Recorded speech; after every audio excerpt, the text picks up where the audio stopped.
नमस्कार, बहुत बहुत स्वागत है आप सभी का हमारे इस YouTube के चैनल पे। मैं मेनका मैडम एक बार फिर से ले आई हूँ मनोविज्ञान का मोस्ट इम्पॉर्टेंट टॉपिक। इससे पहले वाली वीडियो में हम सब ने मूल प्रवृत्तियों को पढ़ा था और आज हम उसी से संबंधित संवेगों को पढ़ेंगे। आज हमारी वीडियो में मैं संवेग को बहुत ही आसान भाषा में समझाऊंगी जिससे आने वाले सभी क्वेश्चंस आपके आसानी से हो सके। संवेग क्या है बेटा? आप सबने सुना होगा फीलिंग्स, एहसास, जो है संवेग, सबने सुना होगा। आप सबके लिए बहुत सा कॉमन सा वर्ड्स लग रहा होगा, लेकिन मैं मनोविज्ञान की भाषा में बताऊंगी कि इससे क्वेश्चंस कैसे आते हैं। मनोविज्ञान की भाषा में संवेग क्या होता है। संवेग बेटा एक एहसास है, एक अनुभूति है जो किसी शारीरिक चेष्टा के द्वारा हम समझ सकते हैं। अगर हम देखें तो ये अंग्रेजी के इमोशन से बना है, अंग्रेजी के इमोशन से बना है, जो लैटिन भाषा के इमोवेयर, लैटिन भाषा के किससे बना है बेटा? इमोवेयर से बना है।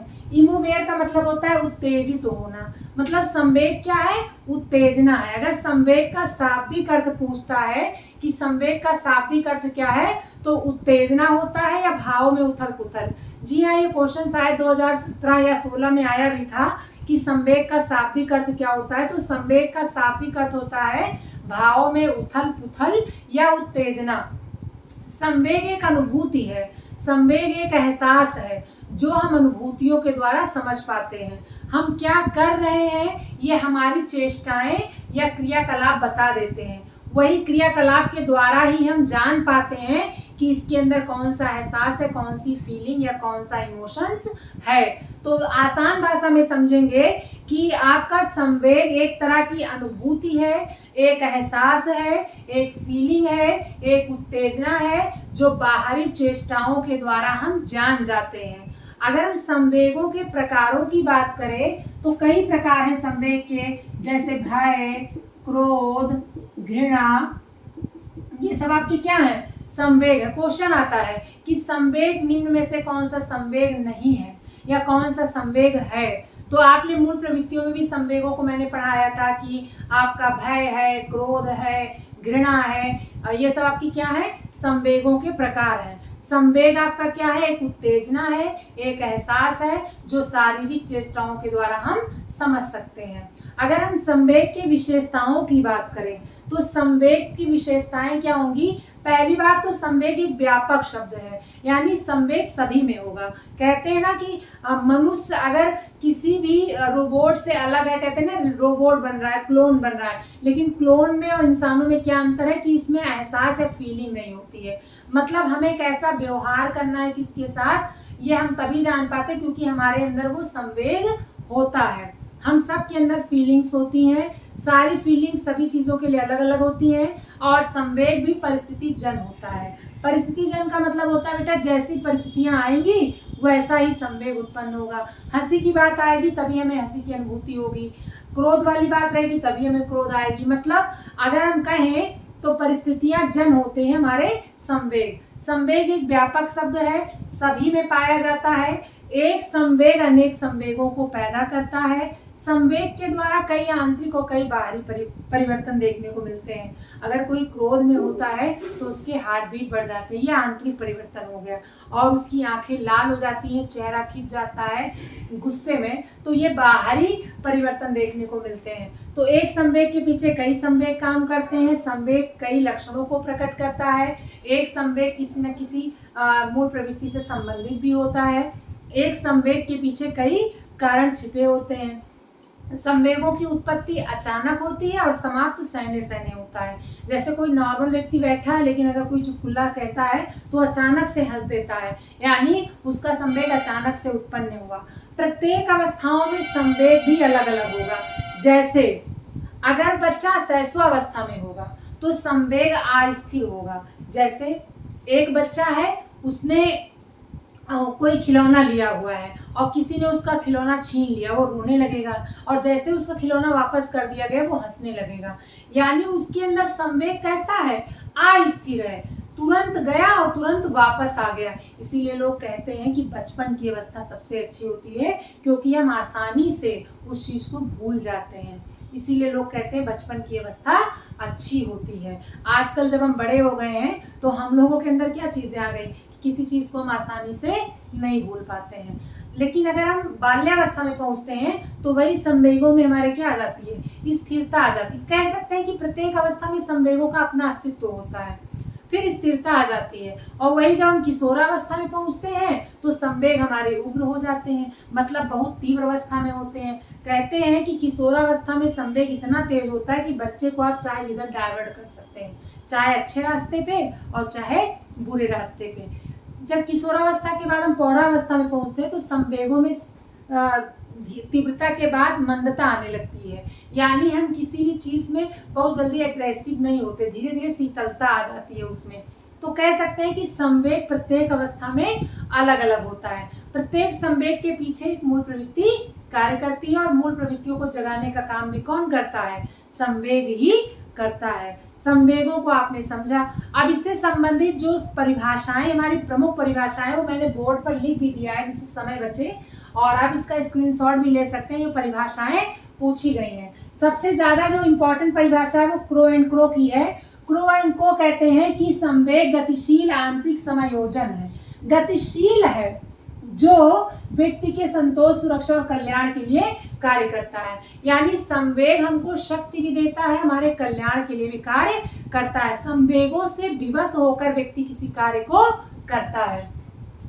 रॉस महोदय कहते हैं कि संवेग चेतना की वह अवस्था इसमें रागात्मक तत्व की प्रधानता पाई जाती है, मतलब तीव्रता होती है, उत्तेजना होती है। किसी कार्य को करने के लिए हमें किस चीज की जरूरत होगी, उत्तेजना की जरूरत होगी। तो संवेग हमारे किसी भी चीज को करने के लिए हमें क्या करते हैं, मोटिवेट करते हैं।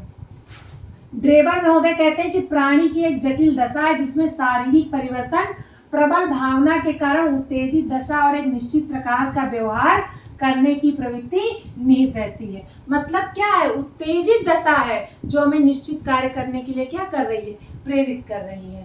वुडवर्थ की परिभाषा, मोस्ट इंपॉर्टेंट परिभाषा है कि संवेग व्यक्ति की उत्तेजित दशा है। ये परिभाषा कई बार पूछी जा सकती है, इसका आप स्क्रीनशॉट ले लीजिए। इन परिभाषाओं का अगर हम निष्कर्ष देखें तो सब ने यही बताने का कार्य किया है कि संवेग एक उत्तेजना है, संवेग एक दशा है जिसके द्वारा मनुष्य किसी कार्य को करता है, और प्रत्येक अवस्था में संवेग अलग अलग तरीके से पाया जाता है। संवेग एक अनुभूति है, एक एहसास है जो शारीरिक चेष्टाओं के द्वारा समझा जा सकता है। और संवेग बेटा क्या होता है, मूल प्रवृत्तियों को जगाने का कार्य करता है। इसका शाब्दिक अर्थ होता है उत्तेजना या भाव में उथल पुथल। अब इसके बाद हम लोग समझते हैं संवेगों के प्रकार। इसके बाद हम लोग क्या पढ़ते हैं बेटा, संवेगों के प्रकार। आप इसका स्क्रीनशॉट भी ले सकते हैं। संवेगों के प्रकार में तीन लोगों ने इसके प्रमुख तीन प्रकार बताए हैं, तीन लोगों ने। इसमें आपके गिलफोर्ड महोदय हैं, गिलफोर्ड महोदय हैं। गिलफोर्ड ने तीन प्रकार के संवेग बताए हैं।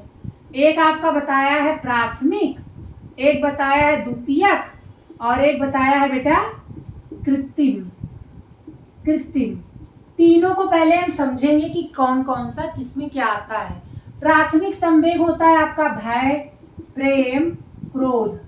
भय, प्रेम और क्रोध ये होता है जन्मजात। इन्होंने कहा था गिलफोर्ड ने कि भय, प्रेम, क्रोध ये सारी संवेग जन्मजात होता है। इसके बाद इसका बार बार जब हम एहसास करेंगे तो द्वितीयक संवेग की उत्पत्ति होती है।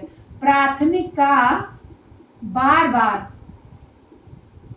बार एहसास द्वारा द्वितीयक संवेग की उत्पत्ति होती है। द्वितीयक की उत्पत्ति होती है। जैसे भय के कारण कष्ट, यानी प्राथमिक है जन्मजात, और प्राथमिक का बार बार अभ्यास कर लिया जाए, बार बार एहसास कर लिया जाए तो हमारा दूसरा संवेग उत्पन्न होगा जिसे द्वितीयक संवेग कहेंगे, वो है कष्ट। आपका तीसरा संवेग आपका जो बताया था इन्होंने कृत्रिम, इसमें आपका जो स्वयं द्वारा बनाया गया है, स्वार्थी, परमार्थी। ठीक है बेटा, ये इसमें आएगा। इसके अलावा रॉस महोदय ने भी तीन बताया है, ये आपके गिलफोर्ड महोदय ने बताया है, रॉस महोदय ने भी तीन इसके प्रकार बताया है। ज्ञानात्मक, दूसरा इन्होंने बताया है भावात्मक, और तीसरा इन्होंने बताया है क्रियात्मक। 3 संवेग इन्होंने बताया। किसने बेटा? रॉस महोदय ने। ज्ञानात्मक में आपका क्रोध बताया था इन्होंने, भावात्मक में इन्होंने प्रेम को बताया था, क्रियात्मक में इन्होंने किसको बताया था? घृणा को बताया था। ये याद रखिएगा, ये क्वेश्चन आता है कि गिलफोर्ड ने कितने संवेग बताए हैं, तो 3, ज्ञान, प्राथमिक, द्वितीयक और कृत्रिम। और अगर रॉस का पूछेगा तो ज्ञानात्मक, भावात्मक और क्रियात्मक। इसके अलावा गेट्स के बारे में पूछा जाता है, तो गेट्स ने 5 बताए हैं। गेट्स के अनुसार इन्होंने बेटा 5 बताया है। 5 में आपका भय, प्रेम, क्रोध, दया और कामुकता, इन्होंने 5 बताया है। भय, प्रेम, क्रोध, दया और कामुकता। इससे जो क्वेश्चंस बनेगा वो ऐसे बनेगा कि संवेग के कितने प्रकार होते हैं, तो सबके अनुसार अलग अलग है। गिलफोर्ड ने 3 बताया है, प्राथमिक, द्वितीयक और कृत्रिम। प्राथमिक में इन्होंने जन्मजात को रखा, द्वितीयक में बार बार जन्मजात को फील करने के बाद जो उत्पन्न होता है, और कृत्रिम जो खुद के द्वारा बनाए गए संवेग है। इसके बाद इन्होंने रॉस महोदय ने 3 बताया है, ज्ञानात्मक, भावात्मक और क्रियात्मक, जिसमें इन्होंने क्रोध को बताया ज्ञानात्मक, भावात्मक में प्रेम और क्रियात्मक में घृणा को। गेट्स महोदय ने प्रेम, क्रोध, दया और कामुकता को संवेग के प्रकार बताए हैं। तो आप लोग परिभाषा भी पढ़ लिए, प्रकार भी पढ़ लिए, और संवेग क्या होता है ये भी जान लिए। इससे जो रिलेटिव क्वेश्चंस आएगा वो ज्यादातर प्रकारों से पूछता है, या इसका शाब्दिक अर्थ पूछता है, या परिभाषा पूछता है। तो इसकी परिभाषा का भी आप लोगों ने स्क्रीनशॉट लिया होगा, और इसके प्रकारों का भी स्क्रीनशॉट ले लीजिए। और संवेगों के मतलब को भी मैंने बहुत ही आसान भाषा में बताया, फिर से रिपीट करूंगी। संवेग अर्थात उत्तेजना या भाव में उथल पुथल, एक ऐसी अनुभूति, एक ऐसा एहसास जो शारीरिक लक्षणों द्वारा प्रकट हो जाता है, जिसे हम शारीरिक लक्षणों द्वारा जान जाते हैं कि किस प्रकार का संवेग है। अंग्रेजी के इमोशंस और लैटिन भाषा के इमोवियर से बना है, जिसका शाब्दिक अर्थ होता है उत्तेजना। आई होप आप सबने संवेग को बहुत ही आसान भाषा में समझा होगा। इसके बाद वाले वीडियो में आप लोगों को अधिगम पढ़ाऊंगी और अच्छे अच्छे टॉपिक्स पढ़ाऊंगी, जिससे संबंधित क्वेश्चंस हमारे हर बार एग्जाम्स में आते रहते हैं। हमें मोटिवेट करने के लिए चैनल को लाइक किया करिए, कमेंट किया करिए, सब्सक्राइब किया करिए। मिलती हूँ नेक्स्ट वीडियो में। धन्यवाद।